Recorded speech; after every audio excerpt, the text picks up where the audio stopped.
Thank you, and good morning. As explained, I'm Edmon Chung, and one of the things I wanted to talk about is, of course, about DotAsia, what we do, but more importantly, how it matters and how it relates to building your digital identity. So, starting off, of course, it's about Asia.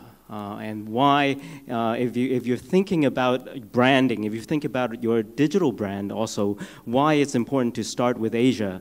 And here's Parag, I just actually finished this particular book on my flight here to KL, and he talks about the future being Asian, and it's a body of research. I'm sure you've heard of the Asian century, but if you think this is one of the things that Parag says in his book is this is not just an overnight thing. I mean, this has been decades in the making. And one of the things that is very important is to think about, if you think China is big right now, one of the conclusions is that South and Southeast Asia's combined GDP will grow to the size of China today in just a few years. This book came out a couple of years ago, which means it's just a few years from now, this is going to be as big. And this is also, ASEAN and Southeast Asia, especially Malaysia, at the heart of Asia is where the growth is going to be.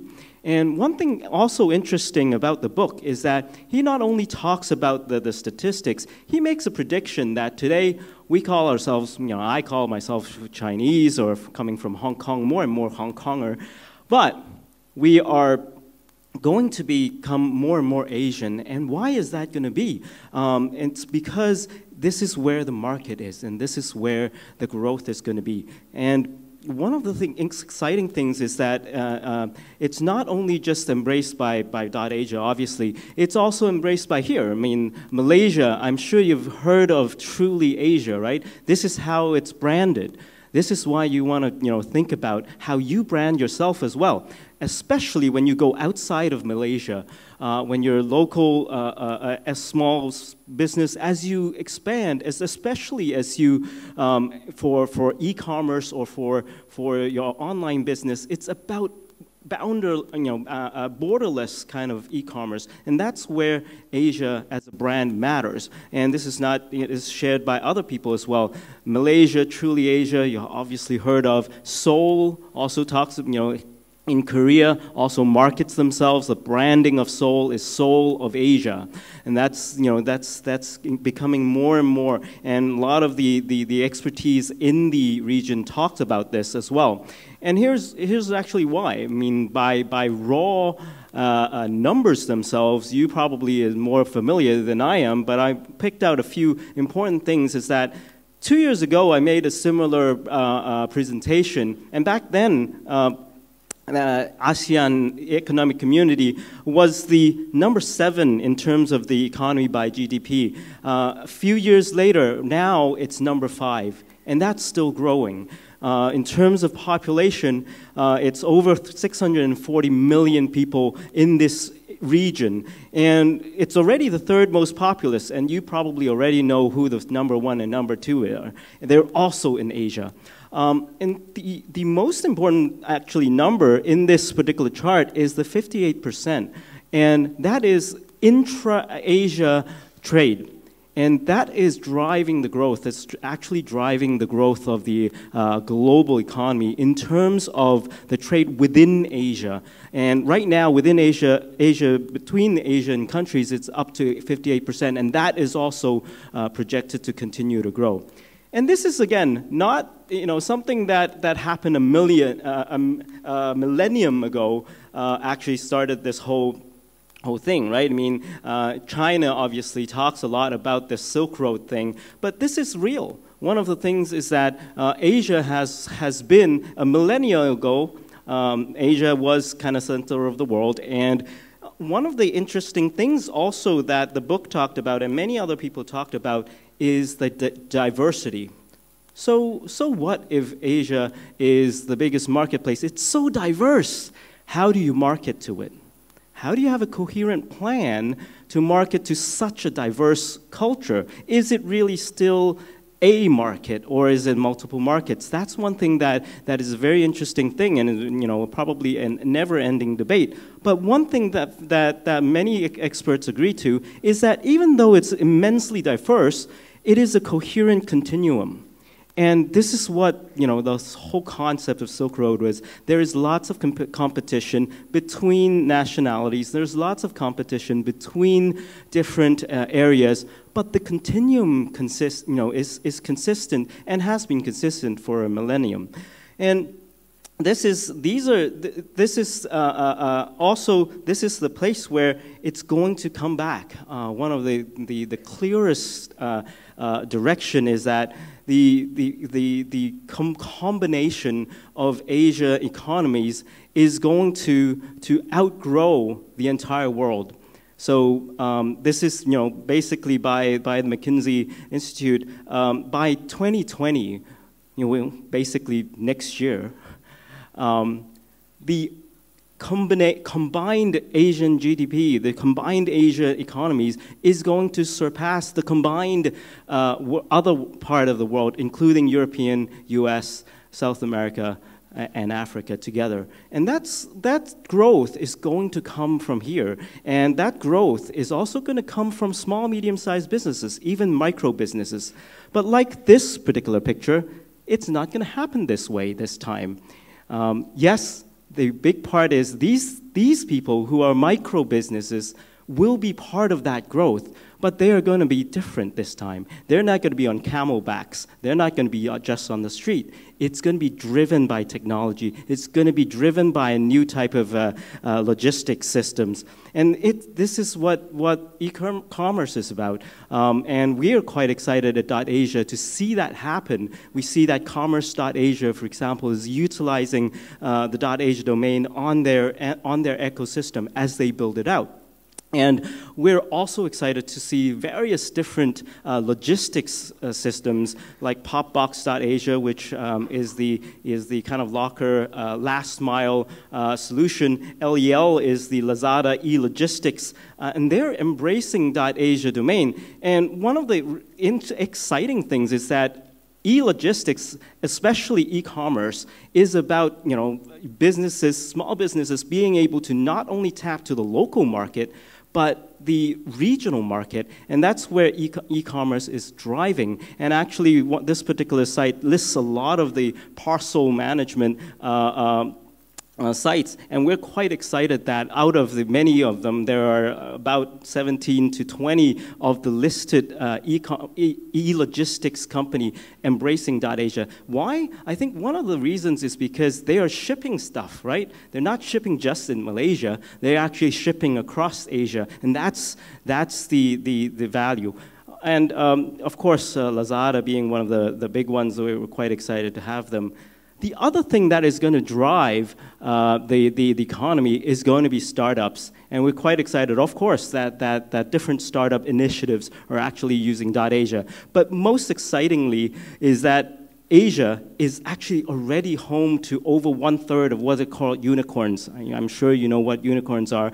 They are startups that are valued at over $1 billion US dollars. And over 1/3 of the top unicorns are actually started here in Asia, not just in China, but across Asia. And that brings me to, so there is this diverse marketplace. It's somewhat coherent, but how do you work on it? And here is, I guess, the meat of what I want to explain. And it's part of our own journey in terms of experience on digital marketing and our own journey in terms of finding a concept that works well for digital brand identity. And I'll go through a few of them. Maybe some of them you already know. Customer personas, micro moments, especially if you've been to the Google workshops, they talk a lot about micro moments. And then also what is called the moments of maximum emotional impact. All of this goes back to what Chan earlier mentioned. It's about storytelling. How to tell your story, and how to tell your story online that's relevant to your customers. So brand identity or digital brand identity actually starts with the similar components. It starts with your uniqueness, what unique value you bring, and what characteristics. And we talk about characteristics, not just about features, but also how people see you, how people feel about you. It's very emotional. It's the emotional contact. It's the social aspect of the social media that is going to be driving that storytelling. And any identity, any brand identity will start with your name. You know, I mean, the name is one not so important maybe, but also the most important part of the brand, right? And for things online, of course, it starts with a domain name or what somebody calls a web address. That's what we do, and .asia is what we do. And of course, domain names that you must know about .com, you must know about .my, .asia. If you haven't heard of it before, today you've heard of it, and there are many more. We started about 10 years ago, but today there are 1,000 top-level domains. There's .movie, there's .music, there's photography. There are many choices. We don't sell direct, but here you can actually talk to Chung and Exabytes. They will provide .asia and other registrations. But your brand identity actually starts with your domain name. And one of the things that I want to leave you with is that domain names are not just about the brand. It is part of the core infrastructure of the internet. It actually enhances search engine optimization. It also is a command line on the internet, but it is more. They are addresses. And when you think about it, if you learn marketing, you must have heard location, location, location, right? It's all about location. That is why there are chain stores. That is why you're 7-Eleven. That's why McDonald's have so many different, it's a chain store. Why? Because they're reeling in customers in different locations. How do you do that online? Domain names, web addresses. That's the trick, and a lot of the bigger brands have already started doing that. You think about it, in terms of domain names. Most people still think about domain names. Oh, I get one, and I can, that's it. But then you're missing out on a lot of opportunities in terms of the concept of location. And offline, it's hard to build a chain store, right? Online, as small, medium-sized businesses, you get the opportunity to have a level playing field with the big boys, and by establishing online presence using domain names, a portfolio of domain names. But how do we get to that? The concept especially that I want to leave you with today is that don't think of domain names or web addresses as just one. Think about it as more than just one name. And when you think about it as web address, you probably have more than one already. And where is it? Facebook, right? I mean, you probably have a Facebook page. That's an address. That's a location on the internet. And a lot of, and then you have your website. Especially, micro businesses might start off with only Facebook. As they grow, as you grow your business, you have your own website because you want to control better your traffic. If you want to know more about that, that's a topic for another day. But as micro businesses grow into small businesses, they establish a website to control the traffic. But it also leaves you with the concept that there are multiple addresses. You're already doing it. But a smarter way to do it would be like these big boys. DBS, the Development Bank of Singapore, uses DBS.Asia to redirect directly to their Facebook page. That is one step further of controlling the traffic, controlling the customers. And of course, DBS has DBS.com, right? I mean, it has DBS.com.sg. Well, .Asia is what they use to engage in a conversation through Facebook, through social media, with their customers outside of Singapore. And this is the interesting thing about it. As you utilize domain names, think of how it is utilized. And one of the exciting things about it is that the digital, for brand identity, that's where small companies can, play with the big boys. And the key concept I want to bring about is that it's about multiplicity. It's not about a single single domain name. And one thing you want to think about it is you must have heard of the concept of long tail as well. The portfolio of domain names is the long tail for you. The core domain, the core website is going to get most of the traffic, but how you get more people to come in with the long tail concept is by utilizing a portfolio of domain names. And how do you do that? How do you think about what kind of domain names or what identities you want to establish? That is developed by customer personas. You probably heard about this concept, right? It's about understanding your customers, existing customers, and also understanding your potential customers, where they're coming from, who they are like.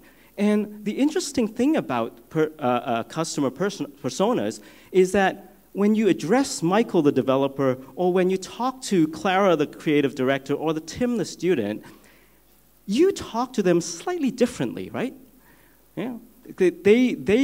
How you communicate, actually on your normal daily life, you would feel that as well. The way you talk to your mom is very different than the way you talk to your boss, right? And they're very different than the way you talk to your son or your kid, right? And that's where domain names come in as well. Ourselves, we have done this little exercise ourselves over the last couple of years as well. But here's what I want to leave you with, is that this is how you can utilize, because identity matters. People want to see, people want to know who they're talking to. And one thing that I want to show here is that, there's .work, there's .love, there's .asia, there's .kids, there's different languages of domain names as well. When you talk to your customer, it matters what domain it comes from, what email address it comes from. When it shows up on the Google search, what domain more and more people are aware that they would pick the domain they trust. The brand name itself can be the same, and that's important too. The brand name needs to be consistent, and what the kind of identity it creates can be utilized by utilizing different top-level domains. The next one I want to touch on is about micro-moments. And this is popularized by Google, right? I think many of you probably have heard about this, especially in the mobile-driven internet. It's that split second, users are very impatient these days. I want it right now. And this is the concept of micro-moments. And I think it's very important in terms of thinking through the brand identity, the digital brand identity you want to build. And it's happening, every day. If you have been to the Google Micro Moments study or research, if you've looked at it, it's all driven by this thing called marketing funnel. If you've learned marketing, again, you must know about the marketing funnel. It comes from awareness and then consideration. Your customers think about it, and then they finally take action, and finally, your loyal customers actually advocate for you. And this is all about the concept of micro moments, and I think this is very important as well. And how this relates to what I want to talk about? So when I want to know something, a .info domain looks cool.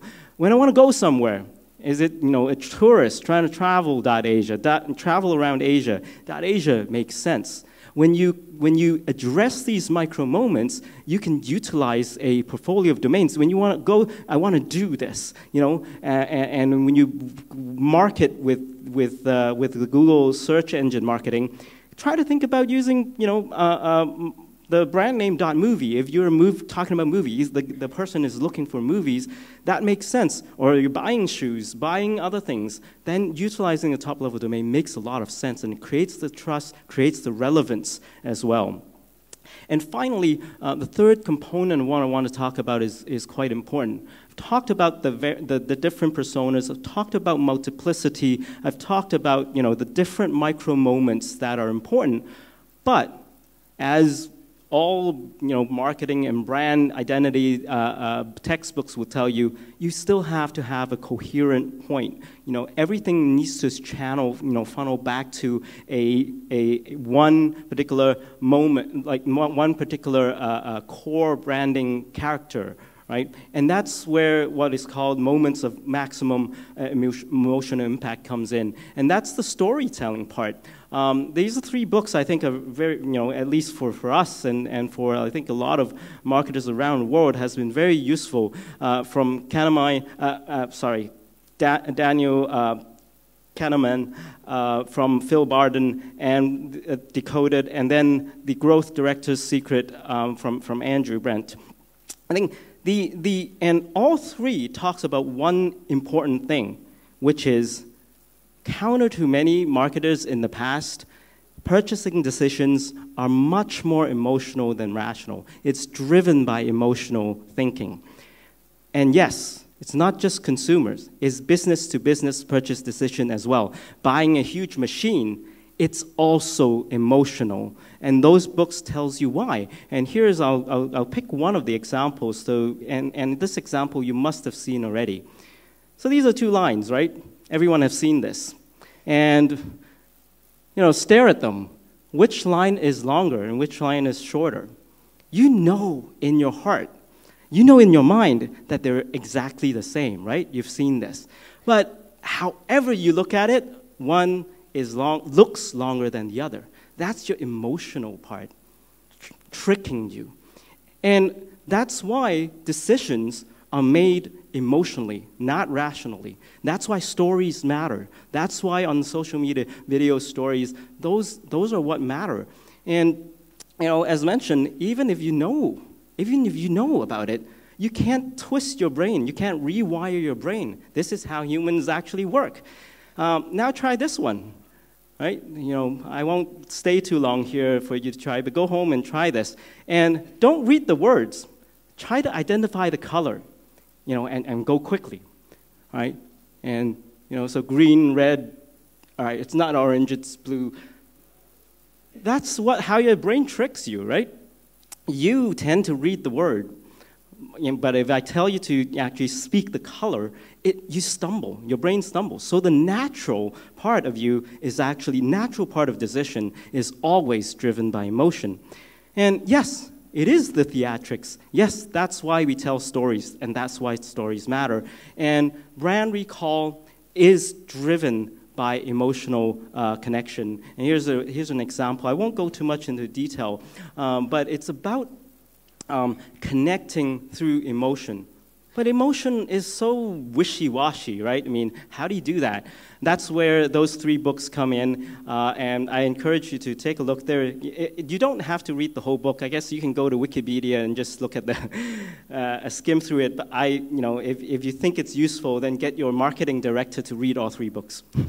The point is that it's actually manageable. With the research that has been done in the last 30 years, we understand what emotional goals drive human decisions. There are these 6 areas. Adventure, when people think about, whether it's the micro moments, whether it's a moment, they think about whether they are looking for adventure. Are they looking for autonomy? Are they looking for a kind of organized discipline? Are they looking for security? Are they looking for enjoyment? Are they looking for excitement? These are actually the emotions that drive human decisions. And this is part of what we call the moment of maximum emotional impact. And when you create your brand identity, especially brand identity online, especially through social media, through those concepts, you want to build what is called an emotion map. And this is what we did for DotAsia. We think that autonomy, like the representation, people who wants DotAsia wants to be identified with this particular region. Is it so much adventure? We think it's more excitement. It's about the growth of the internet, the growth of the marketplace here. And this is how we look at it. We also looked at other top-level domains, .com, how their profile looks like, .my, .photography, a number of our other competitors. And that's how you develop your distinct concept and how it relates back. And so this kind of ties it all in terms of the brand, digital brand identity. And one thing that I want to bring out, and this is part of our experience at DotAsia and part of I guess our learning, is another perspective of the marketing funnel. You already know about the marketing funnel, but how does customer personas, how do these micro moments play? Of course, it starts, as I mentioned, it starts with the customer persona. And this is something that's interesting. Probably 10, 15 years ago, all the marketing things talk about brand identity, you always have just one identity. That's actually no longer true. And if you look about it, there are nuances, and that's what customer persona brings in. There are nuances of identity that you can speak to. Why is there McDonald's and McCafe? Why is there JW Marriott and Marriott Courtyard? The big guys do that. Well, now as a small company, you can do that too online by utilizing different websites, by utilizing different web addresses and domain names. But of course, the marketing funnel still is important. This is still a core piece of it. But what I want to introduce is if you flip, not really flip, tilt the funnel up and you look at the funnel on a bird's eye view, here's what I think is interesting for the digital marketing and digital brand identity. You start with the personas. Right? You start with the personas, you look at the different types of customers and potential customers, and then you create the micro moments. You anticipate the micro moments. The micro moments, the I want to do something, I want to know something, it leads them in, and all of this needs to come to what is called the moment of maximum emotional impact. You want to create, you want to over the micro moments, and micro moments really mean the point that users want something.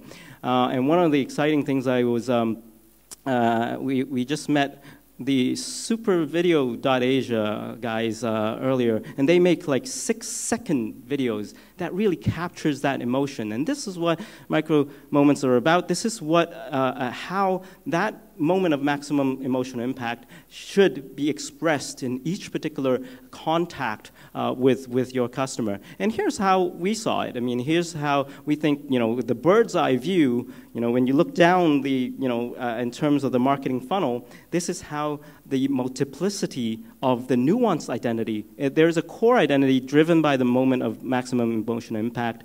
But there are some nuances, as I mentioned, how you speak to your mom versus how you speak to your kid versus how you speak to your boss. Totally different stuff. But you are still yourself, and you have to express that. That's part of the thing.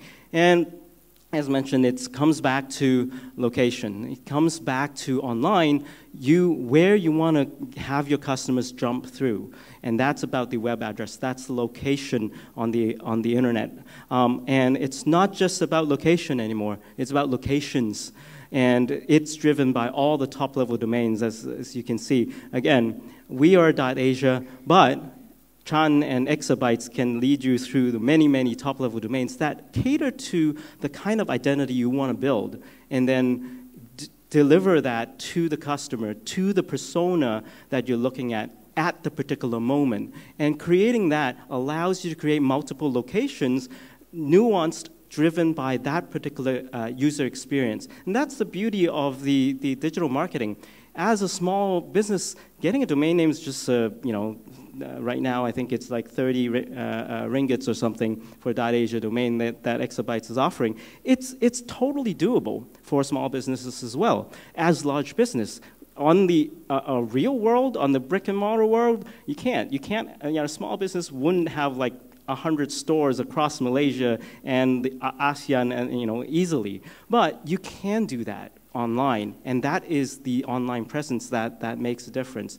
So, as I guess wrap up, this is this is part of our learning, and part of what I want to impart is that the customer personas that you've heard about, micro moments that you've heard about, if you haven't heard about the moments of maximum emotional impact, now you have, and this is what drives human decisions.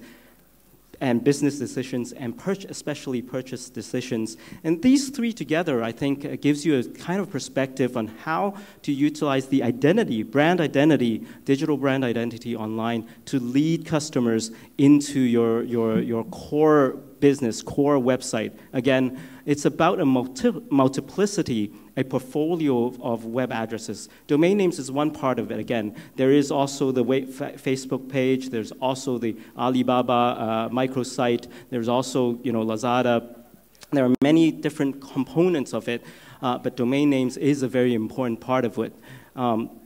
And for ourselves, we have also identified, we're utilizing that. We're trying to, in the last year or so, we're trying to be a bit more emotional and reconnect to this core martial arts tradition of Asia. And for China, we use a slightly different slogan. As you see, they are so big on this One Belt, One Road thing, but it's not big here. We use a different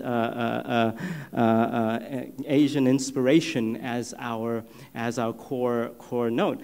And we've identified the Asian Americans as a different market as well. The core, though, is the excitement. It's the revival of this vibrant culture and the revival in terms of business.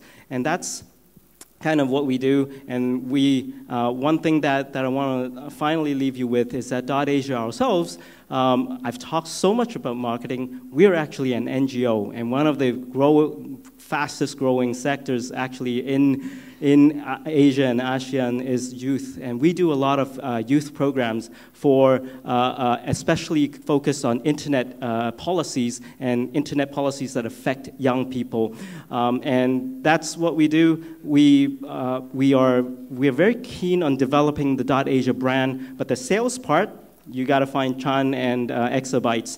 What we do, I want to leave you with, is that DotAsia ourselves is a not-for-profit organization. So every DotAsia domain not only helps your business, it's actually contributing to internet development around Asia. Thank you. And thank you, Edmon. Now, of course, we have time for one or two questions, which we have on Slido here, so let's get to it. The first question is, do you still see the forecast of the growth still true with the ongoing trade war that seems to be escalating? And could China outgrow the rest of Asia? Well, precisely as you said, then the rest of Asia is going to outgrow China, right? No, actually, this is just a very personal view. Actually, in fact, there are growing reports that I think are indicating that, yes, there's the trade war between China and the U.S., but that also means that Chinese money and Chinese trade is coming to Asia much more. And I think so. I think actually your two questions are contradicting. Seems to me at least contradicting. In fact, they are the two of them should be complementing. Because of the trade war, I think ASEAN is going to grow. In fact, today, the reason why I'm here today and helping Chung and EIMS is that Hong Kong government actually, because of the trade war, created this program that allowed us to get a grant to support our program here in ASEAN. All right, thank you. Okay, the next question is, there are so many TLD nowadays. How to choose one that gives the best impact? So the answer is, don't just choose one. As part of the presentation is it's from what we see, it's about the relevance to the target audience. If you're addressing somebody, domain names are identities, our address and identities. So you anticipate what people are thinking, what people are searching for, and choose that particular domain name in that sense. If you want to address a particular customer group, then use the domain names that resonate with that customer group. Very insightful, thank you. And finally, we have time for one more. What's the best B2B funnel you've seen? Much appreciated. You're the best, Edmon. That is something you need to ask Chan and Exabytes. As mentioned, well, I'm not the best expert to talk about that. Go find Exabytes. But what I do want to leave with, though, is coming back to, in terms of the whether it's B2B or B2C, and also which channel you are talking about. One thing I want to impart on is that it's difficult for us to think about the emotional part. we always think that customers think rationally. Okay, we're going to lower the price, we're going to do this. If they think through, they're going to do this. No, no, no. Tell the story. People react to stories. People buy with emotion. So whether it's B2B, whether B2C, I think that's something that is exciting, that's important for, and the identity connects with the domain, and the nuance of the name itself is going to kind of bring that message home better. All right, Edmon, thank you so much for your time here. Ladies and gentlemen, let's have a round of applause. Thank you so much, Mr. Edmon Chung, the CEO of DotAsia organization.